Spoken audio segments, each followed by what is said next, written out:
This is Boy 21, Chapter 15. Our physics teacher, Mr. Jeffries, announces that we'll be taking a field trip to watch an IMAX theater film.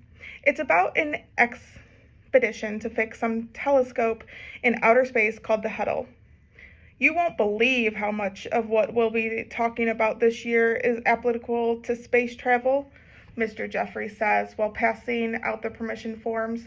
You're going to see images that will absolutely blow your mind. My classmates seem happy about this field trip, mostly because it's something different and gets us out of school for half a day. But Boy 21 doesn't even crack a smile, which is weird. I thought he'd really be excited to travel through space, even if it's only an IMAX movie. In between classes, I say, "You excited about the field trip?" "Sure," Russ says, "but that's it." I figured it's best not to bring up outer space too much, but I just leave it alone. But whenever Mr. Jeffries talks about the trip, Russ starts opening his mouth really wide and tapping his pen on his desk, which makes everyone stare at him. I wonder if that's his nervous tic. On the day of the trip, as we're lining up outside the high school, I'm disappointed to see that Mr. Gore is chaperoning along with Mr. Jeffries, but I say hello to Mr. Gore when he greets me. Our class just fills the short bus that takes us to Franklin Institute, which is the center city, Philadelphia, only a half-hour drive away. This is only the second time I've ever been to the center city, and the first time I've been to Franklin Institute. My dad's taken me to a few Sixers and Phillies games over the years, but those aren't in Center City. Russ and I sit together on the bus. I look out the window the whole time because I don't often get a chance to leave Belmont. Before we get onto the highway, we roll through this one town called Robin Township, where everyone lives in mansions. There's no trash on the street, no graffiti in the trees, a shiny brand new cars everywhere. Some of the houses look as big as our school, and the front lawns are longer and wider than football fields. It's like what you see on TV.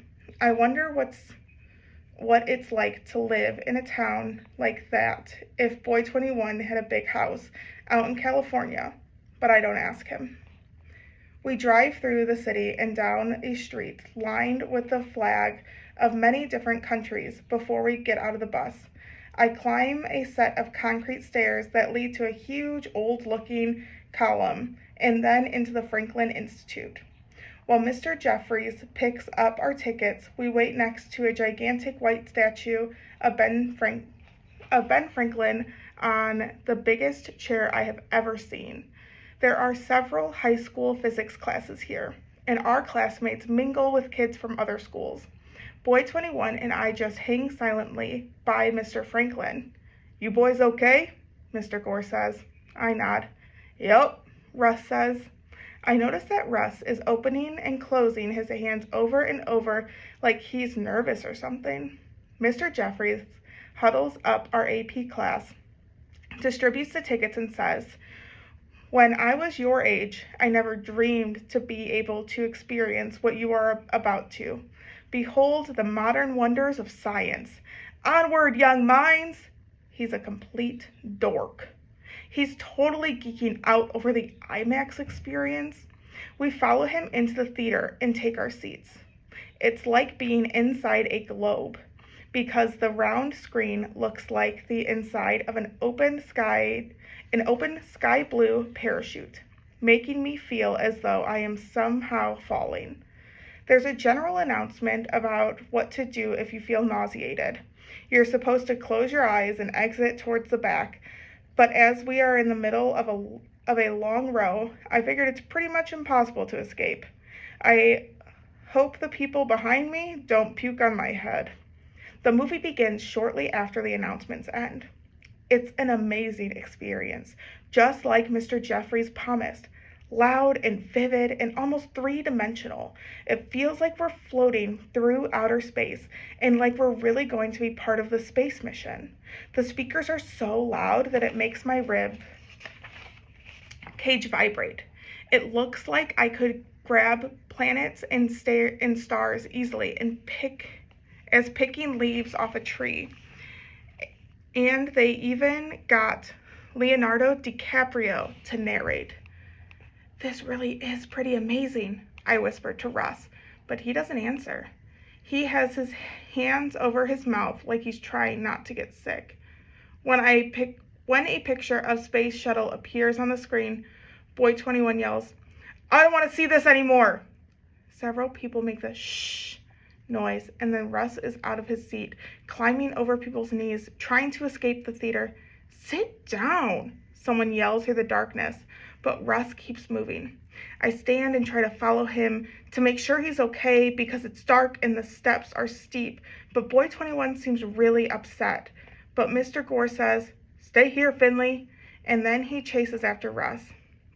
I figure Mr. Gore will take care of the situation, so I return to my seat and try to get lost in the movie, but I can't. Why did Boy 21 get so upset? The astronaut floats around inside the space shuttle cramped quarters where there's no gravity. I watch them put on spacesuits and fix the Hubble Space Telescope. Some pictures of the cosmos are really, truly amazing. It messes with my mind a little, seeing how much there is out there, how big everything is. Leonardo DiCaprio says that there are billions of galaxies, each with billions of stars. Hard to imagine. From time to time, I wonder where Russ and Mr. Gore might have gone and what they are talking about, but mostly, I just watch the movie. When the film is over, Mr. Jeffries herds us all out of the Franklin Institute, and we eat our bagged lunches under the huge columns on the steps, where we watch a fountain shoot into the air between the Philadelphia Free Library and some skyscrapers. When I'm halfway done with my tuna sandwich, I spot Boy 21 and Mr. Gore walking towards us. They cross the street and climb the steps. Our classmates are talking and laughing, so I'm really the only person who notices Russ return. "You okay now?" Mr. Gore asks. His hands on Russ's shoulders, like they're old friends.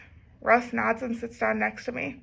Mr. Gore walks towards Mr. Jeffries, leaving me alone with Boy 21, and the silence feels awkward, even to me. So I say, "You missed a good movie. Stars looked really different up close than they do from far away. And some of the clusters, it's almost looked like some giants stuck his enormous fingers up into the universe and swirled everything up or something. Does that sound weird?" Russ looks at the cars passing by. It doesn't answer me. "Why did you leave?" I ask. "I don't really want to talk about it, okay?" "Sure, I understand about wanting to keep quiet. I really do."